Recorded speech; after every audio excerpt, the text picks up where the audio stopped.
Goeiedag. Ongelooflik hoe 'n jaar kan verbysnel. So binne die kerklike jaar, sommer net ander dag, was dit nog Advent gewees en toe die Kersseisoen en Epifanie. En hier van Aswoensdag af het ons in die lydenstyd in beweeg en nou hierdie Sondag is ons by Palmsondag. Vier ons daardie geleentheid of dink ons terug aan daardie geleentheid van die intog in Jerusalem en die gebeure wat daarin is. Hoe wonderlik is dit nie altyd wanneer mense iets van hierdie verhale wat in die Bybel is regtig lees, daaroor nadink en soms dit ook opvoer. Want dit is net so dat dit hierdie verhale dan so naby aan ons bring. Dink maar net dit wat ons met Kersfees doen, in Kerstyd doen wanneer ons met ons Kersspel besig is om iets van die Kerstoneel uit te beeld van Josef en Maria en die diere en die herders en die sterrekykers, alles wat daarmee gepaard gaan. En wanneer ons binne in die lydenstyd is, iets uit te beeld van die lyding van Jesus, hoeveel groot van hierdie passiespele daar uiteindelik ook in die wêreld is, hoe graag mense daarna sou wou kyk, en ek is doodseker dat baie van julle ook daardie fliek gesien het, jare gelede is dit nou al, The Passion of the Christ. Maar dan is dit ook by hierdie geleentheid so, as 'n mens praat van die intog in Jerusalem, dan wil dit ook iets wees wat 'n mens sommer die kinders eintlik wil aantrek, en hulle wil laat loop met palmtakke en klere en iets, onder Hosannas, hulle dit laat deelneem, laat beweeg, om iets van hierdie beweging binne in hulle self te beleef en te ervaar van dit wat op daardie dag sou gebeur het. Want dit bring sommer hierdie gebeure van Jesus en die werklikheid van die intog van hierdie Messias in Jerusalem so naby en so binne in ons. Prys hom. Loof hom wat in die naam van die Here kom. Geseënd is ons voorvader Dawid se koninkryk wat aan die kom is. Prys hom in die hoogste hemel. Amen. Mag daar vir jou genade en vrede in oorvloed wees deur jou kennis van God en van Jesus die Here, en mag dit vir jou ryklik vermenigvuldig word deur die werking van die Heilige Gees. Ek gaan saam met jou lees uit Markus. Met ander woorde, volgens die lineêre manier van plasing binne in die Bybel, die tweede evangelie, maar die beskrywing van die evangelie wat eerste in boek gestel is en waarvan die ander uiteindelik ook gebruik sou maak, die synoptiese evangelies, Matteus en dan ook uiteindelik Lukas. En ek wil vir jou graag lees uit Markus 11 van vers 1 tot 11, maar ek wil ook lees in Markus 1 vers 1, wat sê, die evangelie van Jesus Christus, die Seun van God, begin so. Met ander woorde, die blye boodskap oor Jesus, wat die Christus is, die gesalfde, die Messias, die Seun van God. Waarmee Jesus eintlik geïdentifiseer word vir wie hy werklik was. Nou, weet ons dat in daardie tyd dit 'n baie gevaarlike ding eintlik sou gewees het as jy sou gepraat het van evangelie, van blye boodskap, van evangelie het eintlik beteken in daardie tyd 'n dekreet wat die keiser sou uitvaardig wanneer hy goed gevoel het oor 'n bepaalde dorp, dan sou hy daardie goeie nuus gee, byvoorbeeld dat jy nie belasting hoef te betaal nie, en om te praat oor die evangelie, die goeie nuus van Jesus Christus, van die gesalfde, met ander woorde die gestuurde na hierdie wêreld, en die Seun van God sou nogal baie lyding vir mense teweeg kon bring. Kom ek lees vir jou in Markus 11 dan, wat hier gebeur, die intog van Jesus in Jerusalem. En miskien moet 'n mens ook maar vir jou 'n beeld maak van wat daar gebeur. Toe hulle naby Jerusalem kom by Betfage en Betanië op die Olyfberg, stuur Jesus 2 van sy disippels en sê vir hulle, gaan na die dorpie daar reg voor julle, moontlik Betfage, En net soos julle inkom, sal julle daar 'n jong donkie vasgemaak kry. Geen mens het nog op hom gery nie. Maak hom los en bring hom hier. En as iemand vir julle sê, wat maak julle daar, moet julle sê, die Here het hom nodig, en hy sal hom gou weer hierheen terugstuur. Hulle het toe gegaan en 'n jong donkie by die ingang, buite langs die pad vasgemaak gekry, en hom losgemaak. Party van die mense wat daar gestaan het, het vir hulle gesê, waarom maak julle die donkie los? Hulle het hulle geantwoord soos Jesus gesê het.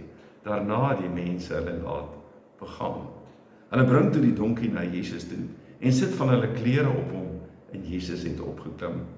Baie mense het van hulle klere op die pad oopgegooi en party weer groentakkies wat hulle langs die pad afgebreek het. Die wat voorgeloop het, die wat agteraan gekom het, het uitgeroep, prys hom. Loof hom wat in die naam van die Here kom. Geseënd is ons voorvader Dawid se koninkryk wat aan die kom is. Prys hom in die hoogste hemel. En dan amper iets van 'n teleurstellende oomblik na hierdie opbou van dit alles wat besig was om te gebeur, van hierdie hele dramatiese beweging. Jesus het in Jerusalem na die tempel toe gegaan en alles daar bekyk. Dit was al laatmiddag toe hy en die 12 weer na Betanië toe gegaan het. En ek wil dan met jou praat oor loof hom, Jesus Christus, die vervulde Messias en die Here. Mens kan ook nie anders nie, as dat die volgende gedeelte eintlik by 'n mens opkom, wat nie binne die Markus evangelie spesifiek na verwys word nie, maar in die beskrywings in die ander evangelies tog wel. En dit is Sagaria 9 vers 9, wat sê, Jubel Sion, juig Jerusalem, jou koning sal na jou toe kom, hy is regverdig en hy is 'n oorwinnaar, hy is nederig en hy ry op 'n donkie, op die ringsvul van 'n donkie. So 'n vervulling ook van daardie gedeelte wanneer Jesus ook op hierdie donkie daar in die stad sou inry. Ek wil oor 'n paar gedagtes met jou hier uitpraat en ek wil bid dat die Here sal gee dat die woorde van ons mond en die nadenke van ons hart vir hom ook aangenaam sou wees. Ek wil so 'n paar opmerkings maak waarvan die eerste ene is om te sê jy mis die grootste gebeurtenis as jy die vertoning sien, maar die boodskap mis. As jy vertoning sien, maar jy weet nie waaroor dit regtig gaan nie. Die afgelope tyd het ek my bakkie in die dorp moes gaan haal en ek het saam met twee persone gery, vrouens wat my soontoe gevat het om die bakkie te gaan haal. En terwyl ons naby die paneelkloppers gewees het, was daar so 'n hele optog wat in die straat aan die gang was. En toe ons nou naby kom met die hele hoa van alles wat daar gebeur het, van die verkeersbeamptes en al die baie mense wat half langs die straat gestaan het, en dit eintlik nog baie nat was na die vorige dag se groot reën ook daar, het ons hierdie optog van kinders gesien, hoërskoolkinders, van die hoërskool daar in die omgewing, en dan ook van ander skole, want daar was verskillende skooldrag, wat hulle almal by mekaar gehad het, en ons het nie regtig geweet, waaroor hierdie optog gegaan het nie, en het eintlik maar met mekaar daaroor gepraat. Soos hierdie optog gesien, maar dit het eintlik by ons verbygegaan op 'n manier, behalwe dat ons gewonder het daaroor.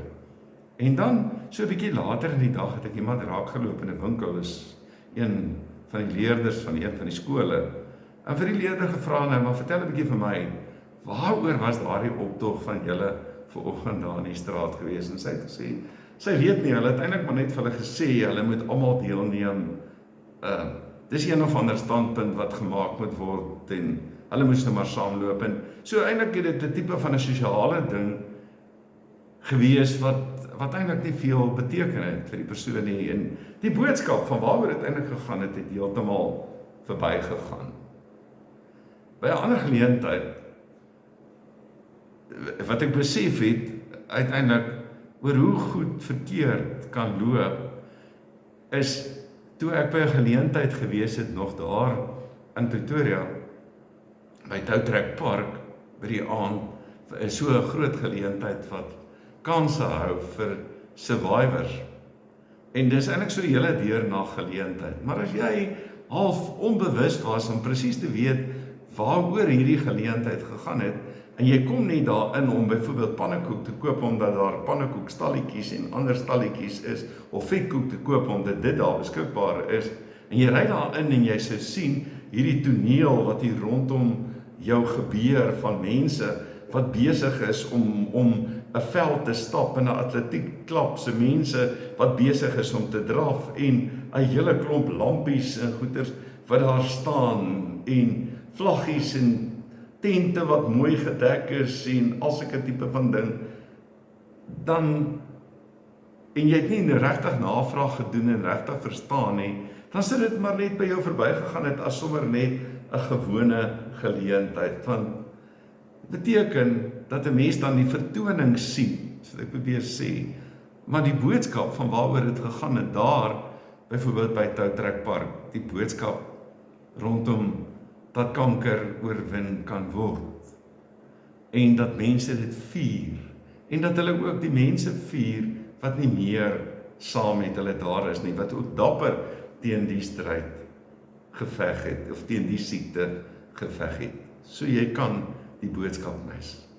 En dit is so, dat 'n mens partykeer in 'n optog kan betrokke raak, in 'n beweging kan betrokke raak, sonder om regtig te weet waaroor dit uiteindelik gaan.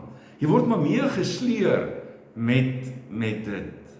Soos iemand wat so op 'n grappender wys, iemand op 'n ligte manier, iets wat eintlik ernstig is, gesê het, terwyl mense gesê het, ons gaan hemel toe, en die ander persoon nie geweet het waaroor dit gaan en net die woorde gehoor het en net gesê het ek gaan saam. Dan gaan dit eintlik dat die boodskap verby sou gaan. En so is dit ook met die intog van Jesus daar in Jerusalem. Beweging wat kom, wat daar deur Jerigo gekom het, wat hoofstuk 10 vertel van die bedelaar Bartimeus, wat daar die seun van Timeus wat daar gesit het by die poort van Jerigo, en hierdie beweging wat so erg moes gewees het om Jesus vorentoe te vat dat hy in Jerusalem kan kom, want iewerster wou hulle sou hom graag wou koning maak, en dat te midde van dit Jesus vir Bartimeus daar binne sou raak sien. So mense sou deel van hierdie beweging kon wees, en gewoon deel van hierdie beweging te wees om hierdie man wat hierdie goeie leraar was, om hom uiteindelik in hom iets van die Messias te sien, dat hy koning gekroon kon word daar in Jerusalem, dat hulle ontslae kon raak van die pyn en alles wat deel van hulle wêreld gewees het, die Romeinse ryk wat so swaar op hulle gedruk het, die godsdienst, die wyse waarop die godsdienstige leiers die wêreld hanteer het. Dan kan dit wees dat jy deel van daai beweging is, in die vertoning sien, en deelneem en ook takkies afpluk en klere gooi, sonder dat jy regtig weet waaroor dit gaan. Dat die werklikheid van die evangelie van Jesus Christus, as hierdie Here, hierdie dienende Here, hierdie dienende leier, hierdie dienende knegg, hierdie Here wat homself diensbaar maak, die wyse waarop God homself ook in Christus diensbaar maak binne in die wêreld, dat 'n mens dit uiteindelik kan miskyk en iets anders van hom sou kon verwag. Die tweede ene is dat 'n mens baie keer die grootste gebeurtenis kan mis as jy die verkeerde begrip van die Here Jesus het, en dit is waaroor ek nou praat. Wat ek ook wil aansluit by dit wat ek in die begin gesê het. As 'n mens die verkeerde begrip het, dan mis 'n mens die gebeurtenis van die verwagtinge van die mense in daardie tyd, was uiteindelik dat iewerster 'n nageslag van Dawid weer, dat hy die Messias sou wees, die Messias koning sou wees, iemand wat eintlik half soos 'n militêre leier sou kon wees, as 'n mens net dink dat die hele Davidiese lyn van koningskap uiteindelik gestop het, daar by die ballingskap met Sedekia, dat die Herodese en die mense wat agterna gekom het, nie meer regtig binne in die Davidiese lyn sou gewees het nie. En hier, in hierdie figuur van hierdie Jesus, sou hulle iets van hierdie figuur sou sien, kon sien wat vir hulle sou kom bevryding bring. Iets van die herstel van Israel tot sy vroeëre glorie, as 'n mens dink aan Dawid, oor hoe groot hy sou gewees het binne in sy tyd, waar die ryk sou gestrek het, letterlik daar van Damaskus af, tot onder, ver by die golf van Eilat, so ver wat daai ryk sou kon gestrek het. Dan mis 'n mens die gebeurtenis. Want dat hierdie Jesus gesag het, is waar. Dat hy presies weet wat hy besig is om te doen, is waar. Dat hy gesag het en dat hy koninklike gesag het, want hy is die koning. En daarom dat hy half kan proklameer, dat hy vooruit weet wat hy besig is om te doen en wat hy wil doen. Dat hy homself ook sigbaar wil maak as die Messias, maar 'n Messias wat op 'n ander manier Messias is. Die dienende Messias, die lydende Messias vir wie hy is en mense in hom iets anders sou sien en dan uiteindelik so teleurgestel binne in hom sou kon gewees het. En dan 'n ander belangrike is dat 'n mens die grootste gebeurtenis sou kon mis as jy vir Jesus nie volg nie. As jy tog wel deel van hom sou wou wees nie. Dalk net op 'n afstand sou wou bly staan en glad nie self by hom betrokke sou wees nie en ook nie op sy lydensweg agter hom sou wou aankom nie, as jy hom nie sou volg nie. As jy nie ook 'n dienaar word nie, as jy nie 'n disipel word nie, as jy nie 'n volgeling van Jesus sou word nie, as jy nie iets van dit wat Jesus gedoen het, ook sou doen en sigbaar maak binne in hierdie wêreld nie. Nie magtiges nie, nie groot mense nie, nie mense wat uitstaan nie, maar mense wat dienend is, soos iets wat ek hoor aan Stefan Joubert sê in een van sy stukke, om oor die straat te kan loop. Nie hierdie kant van die straat te bly nie, maar oor die straat te loop en betrokke te kan raak by iemand anders. Dan beteken dit dat 'n mens uiteindelik vir Jesus sou volg en agter hom sou kon aankom. En kom wys, hoe lyk iemand wat agter Jesus aankom? Hoe lyk die beeld van Jesus binne in jou en in my?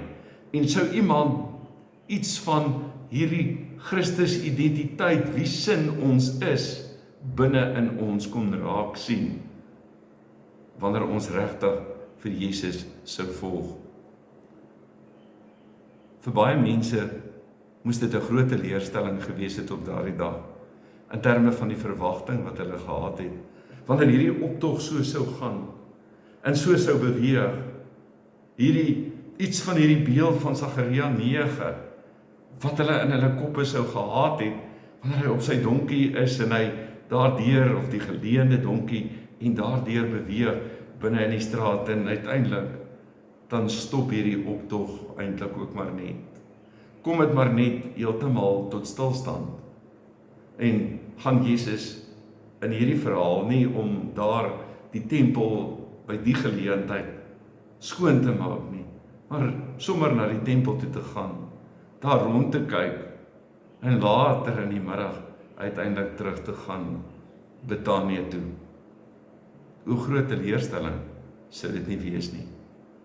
En ek dink baie keer is dit by ons ook so, dat ons iets groots kan mis, wanneer ons hierdie verwagting het net van Jesus, van 'n Here, wat ons koninkryke moet bou, wat moet seker maak dat dit met ons goed gaan, wat 'n tipe van 'n welvaarts godsdiens rondom onsself bou, wat vir Jesus wil volg en dien, sodat dit uiteindelik net met ons goed kan gaan en alles reg kan wees en alles in plek val en ons dan kan sê, maar die Here is inderdaad goed vir ons. Dan mis ons eintlik waaroor dit regtig gaan. Want dit is hy wat gedien wil word. Dis nie ons wat gedien moet word nie. Dis hy wat gedien wil word. Dit is nie ons koninkryk wat gebou moet word nie. Dit is sy koninkryk wat gebou moet word. Dit is nie vir ons om een of ander vorm van status of iets te ontwikkel nie. Dit gaan oor sy profiel, oor sy status binne in hierdie wêreld, sy koningskap, sy messiaskap binne in hierdie wêreld wat wil kom beklemtoon het. Ja, as die keiser gedink het dat hy boodskappe sou kon gee alleen en dat dit gesag binne in die wêreld sou dra en dat hy die koning sou wees, nie verstaan het dat Jesus Christus, hierdie lydende Messias, uiteindelik hierdie dienende Messias, die ene is wat die ware koning is wat werklik waar aanbid moet word. Daarom, kom ons mis dit nie. Kom ons mis nie iets van dit, van die fees, van Palm Sondag ook. Kom ons mis nie iets daarvan as gevolg van die feit dat ons dalk 'n verkeerde begrip van die Here Jesus sou kon hê nie. En kom ons bly volgelinge van Jesus. Kom ons wees ware disippels. Kom ons wees ware, die beeld daarvoor, die Latynse woord daarvoor is imitatio Christi. Met ander woorde, om werklik waar imitators of Christ te wees. Mense wat doen soos wat Jesus gedoen het. Dan wys ons wat ware volgelingskap is, om op te offer, om iets van jouself weg te gee, om dit wat jy het weg te gee, om jou lewe letterlik ook half op die altaar te kan plaas, soos wat hy uiteindelik kom doen het. En mag die Here vir ons ook seën binne die kerk wees, om werklik waar 'n dienende kerk te wees, dienende liggaam van Christus binne in hierdie wêreld te wees, en die koninkryk van God die heeltyd te soek, en sy heerskappy te soek, en dan weet dat die Here ook al die ander dinge by ons sal voeg wat ons nodig het. Maar kom ons sing saam, en kom ons juig ook saam in hierdie woorde, prys hom, loof hom wat in die naam van die Here kom. Geseënd is ons voorvader Dawid se koninkryk wat aan die kom is. Prys hom in die hoogste hemel. En ons leef nou in die messiaanse tyd, in die laaste tyd, in die tyd van die Christus, totdat hy uiteindelik ook weer sou kom op die wolke van die hemel, soos wat uiteindelik ook vir ons beloof is.